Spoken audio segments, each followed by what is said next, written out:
Hi students, welcome to this beautiful July class.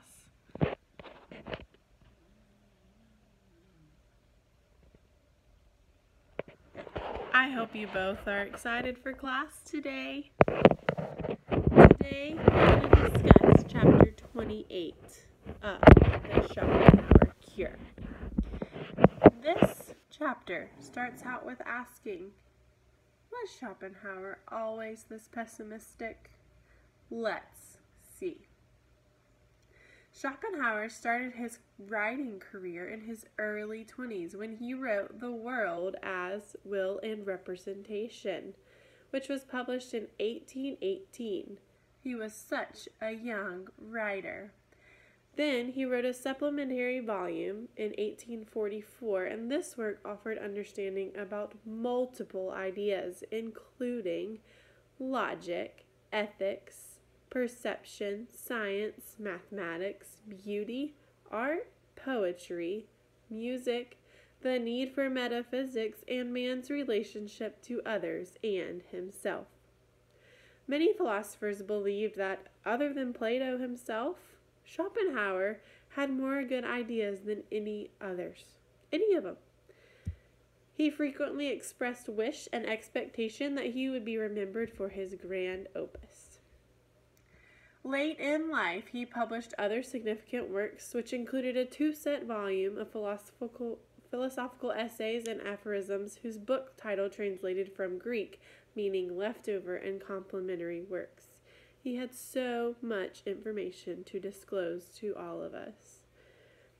Psychotherapy was not born during his time of life. However, much of his writing was germane to this therapy.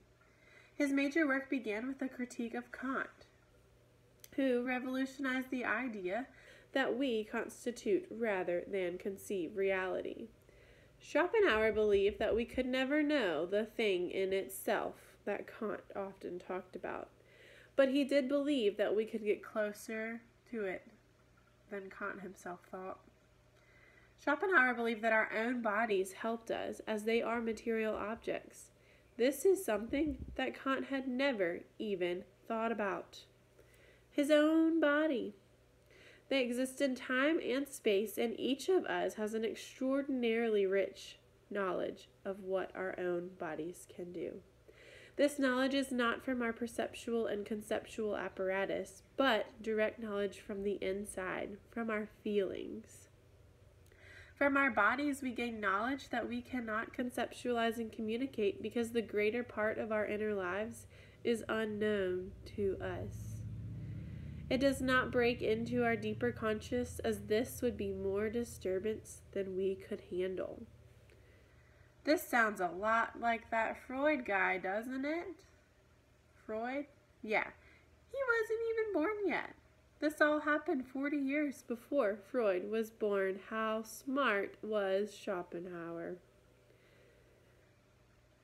Freud was a young teenager when Schopenhauer became the biggest philosopher in Germany. Schopenhauer said that every place that we look in life, we see striving. This represents the kernel and in itself of everything. What is suffering? This is the hindrance to this striving by an obstacle placed in the path between the will and its goal. What is happiness? Attainment of the goal. Schopenhauer said that as humans we want and we want and we want, and then once a need is met, it is met, and then another need arises. Are author Schopenhauer's pessimistic conclusions about the human condition so unbearable that he was plunged into despair? Or was it opposite? Was his unhappiness that caused him to conclude that human life was a sorry affair, best not to have arisen in the first place? Author often reminded us that emotion has the power to obscure and falsify knowledge. The whole world assumes a smiling aspect that we have reason to rejoice, and a dark and gloomy one when sorrow weighs upon us. Thank you, class.